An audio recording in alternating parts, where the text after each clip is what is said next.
Ассаламу алейкум туугандар. Назарыңыздарда кайрадан эле базар жок каналы. Бүгүн мен Бишкек шаарынын чыгыш тарабы Сыгата району Ласточка дачасында турам туугандар. Ушул жерден мына ушул көрүп турган үйүңүздөр сатылат экен. Азыркы чыгарылышта сиздерге ошол жөнүндө маалымат берейин деген. Бул көчө тараптан көрүнүшү. Көрүп турганыңыздардай блок менен тосулган. Көрүп турганыңыздардай ворота орнотулган туугандар. Кант шаарынын аралыгы 14-13 километр экен. 15 мүнөттө өзүңүздүн машинең болсо түшүп бара алат экенсиздер. Бишкекке чейинки аралык 1 саатта өзүңүздүн машинеңиз болсо бара алат экенсиз.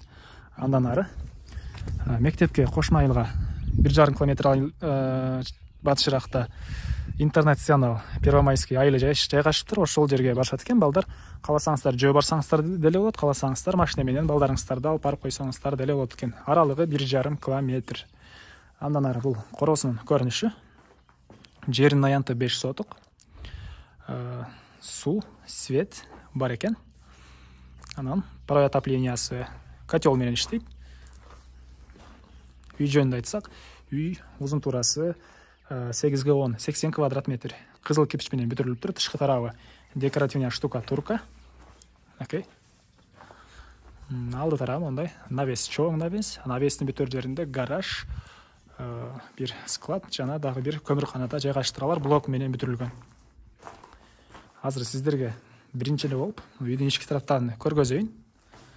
Андан соң короосун ачып, бул жакта бир аз багы, андан ал жагында дагы бир аз жерлери бар экен, аларын да көргөзөм туугандар. Окей.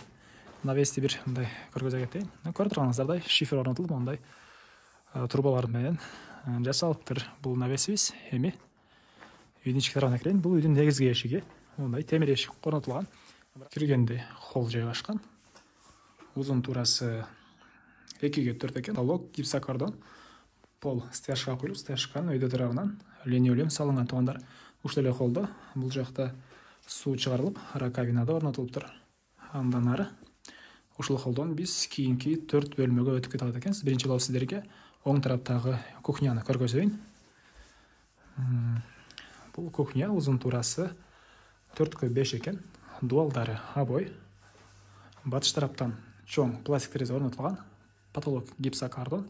Анан бул жакта кухонный мебелдер, раковина орнотулуп, сууда чыгарылыптыр. Окей, мына ушундай көрүнүштө.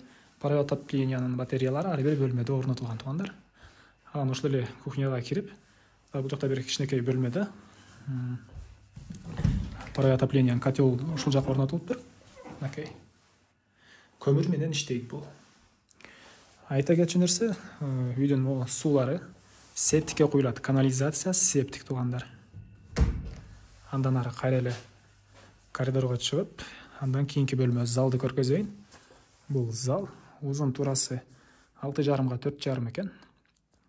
Потолок, натяжный потолок. Батыш тараптан чоң пластик терезе орнотулган.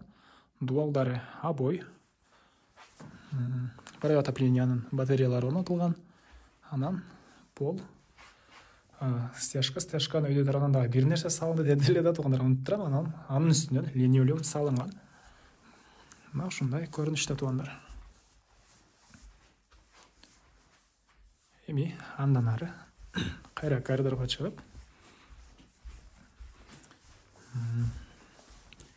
бул жактагы дагы бир бөлмөнү көргөзөйүн. Так, узун туурасы 4г4 экен бул бөлмөнүн. Дуалдары обой, потолок гипсокартон. Чыгыш тараптан бир пластик терезе орнотулган. Окей. Мына ушундай көрүнүштө. Так. Андан ары кайра эле эң акыркы бөлмөгө, 4-чү бөлмөгө кирейин. Ал жер детский бөлмө экен. Так. Дуалдары обой. Чыгыш тараптан пластик терезе орнотулган. Потолок гипсокартон. Узун туурасы 3г4 экен туугандар. Мына ушундай көрүнүштө. Андан ары үйдүн короосуна чыгып, дагы калган маалыматтарды берейин туугандар. Мен кайра эле үйдүн короосундамын туугандар. Эми сиздерге бул жактарды бир сыйра көргөзө кетейин. Анан айта кетчү нерсе, бул жерде 5 тонналык чоң бачок көмүлүптүр. Ал жерге сууду жыйнап, анан үйдүн ичине кухняга чыгарат экен туугандар. Бул бачок деле чыгарсаңыздар болот экен. Негизинен суу бар бул жакта, провод менен келген. Кээде свет өчкөндө же болбосо башка учурларда суу өчүп калган учурда бул жактан колдонгонго ыңгайлуу деп мындай бачок тыштап коюшуптур, 5 тонналык. Андан ары бул жерде гараж. 2 машина баткыдай деп айттыр. Мына өзүңүздөр деле көрүп байкап кетиңиздер. Блок менен бүтүлгөн. Андан ары түзеле бара берсек, бул жакта склад, анан көмүркана экен туугандар. Бул үйдүн чыгыш тараптан көрүнүшү. Анан чыгыш тарабында бир аз жер жемиш эккенге жер жана бактар бар экен, өрүк багы жана башка алма багы, ушундай бактар бар экен.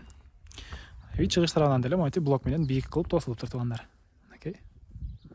Анан бул жерден бир эшик аркылуу чыксаңыз, ал жакта дагы бир аз мал караганга же көңүлүңүз каалаган эмне кылсаңыз ошондой бир үй ээсине тиешелүү жер да бар экен. Бул жакта ит бар болчу, абайлап чыгайын. Азыркы учурда бул жакта иттин үйү. Мындай бош жерлер зымтор менен тегеренде тосулган туугандар. Негизинен мен бардык маалыматтарды берип бүттүм окшойт туугандар. Үйдүн баасына $23,500 деп атышат. Сүйлөшүүлөр болот. Ээсинин номерин мен бул жака калтырам. Звонок кылып сүйлөшүп көрүңүздөр, сүйлөшүүлөр болот туугандар. Негизги маалыматтарды дагы бир жолу кайталай кетейин. Бишкек шаарына чейин сиздер өзүңүздөрдүн машинеңиздер менен 1 саатта барсаңыздар болот экен. Кант шаарына 15 мүнөттүк жол деп айтты үй ээси. Жери 5 соток, кызыл китеп, техпаспорт бар экен. Суу, свет бар. Мектепке 1,5 километр аралыкта. Кааласаңыз жөө, кааласаңыз балаңызды машинеңиз менен деле алып барып койсоңуз болот. Дагы калган маалыматтар болсо, үй ээсинен звонок кылып сурап алсаңыздар болот туугандар. Ээсинин номерин бул жака калтырам. Баасы $23,500, сүйлөшүүлөр болот. Андан башка эмне маалымат калды?